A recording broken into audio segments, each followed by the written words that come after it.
My keyword is construction. Construction, construct, structure, well-structured, deconstructed. The word itself sounds harsh, mechanical, and complex. Worldwide, but predominantly in the Western world, women have been constructed, reconfigured, and examined for centuries to fit a socially constructed ideal. When we say constructed, we literally mean to be manufactured, categorized, socialized, picked apart, and put together. When we think of construction sites, buildings, and blueprints, is it any wonder why men are usually the ones in charge? We specifically, as women, are angled, erected, drawn out, measured, shaved down, reshaped, and reconfigured to fulfill certain requirements that will be approved, safe, strong, useful, ideal in form, and pleasing to the eye. A woman becomes theorized, stereotyped, gendered, subordinated, machine-like, a building to house, hold, impress, and fulfill the desires of men. We can lose sight of who we are as individuals, with our own experiences, desires, and goals. Women have become the product of a social relationship with men. As Monique Wittig argues in her piece, one is not born a woman. Women are not seen as natural, but distorted and constructed in a way that often adds or creates their own oppression. Wittig argues that our survival demands that we contribute all our strength to the deconstruction of the class of women within which men appropriate women. It begins by deconstructing this socially constructed society.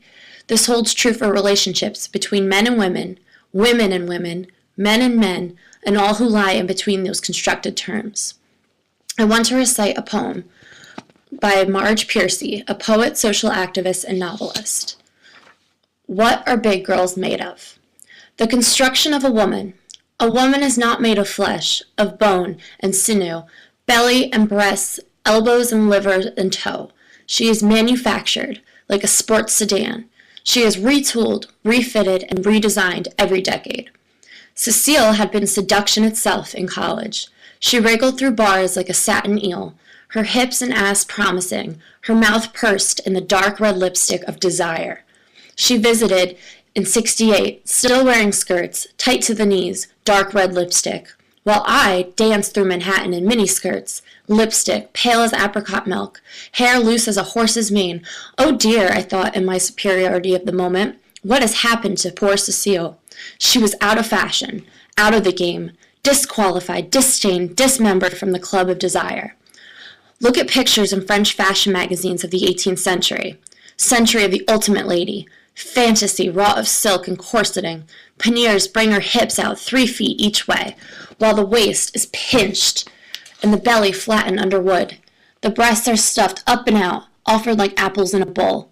The tiny foot is encased in a slipper, never meant for walking. On top is a grandiose headache, hair like a museum piece, daily ornamented with ribbons, vases, grottos, mountains, frigates in full sail, balloons, baboons, the fancy of a hairdresser turned loose. The hats were Rococo wedding cakes that would dim the Las Vegas Strip.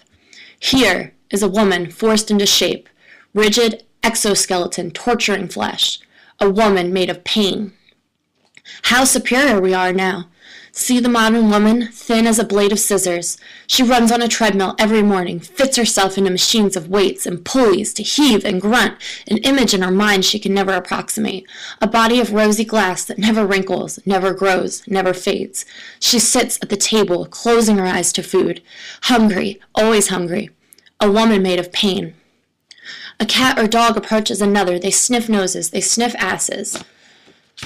They bristle or lick. They fall in love as often as we do, as passionately, but they fall in love or lust with furry flesh, not hoop skirts or push-up bras, rib removal or liposuction. It is not for male or female dogs that poodles are clipped to topiary hedges. If only we could like each other raw. If only we could love ourselves, like healthy babies burbling in our arms. If only we were not programmed and reprogrammed to need what is sold us. Why should we want to live inside ads? Why should we want to squarge our softness to straight lines like a Mondrian painting? Why should we punish each other with scorn as if to have a large ass were worse than being greedy or mean? When will women not be compelled to view their bodies as science projects, gardens to be weeded, dogs to be trained? When will a woman cease to be made of pain?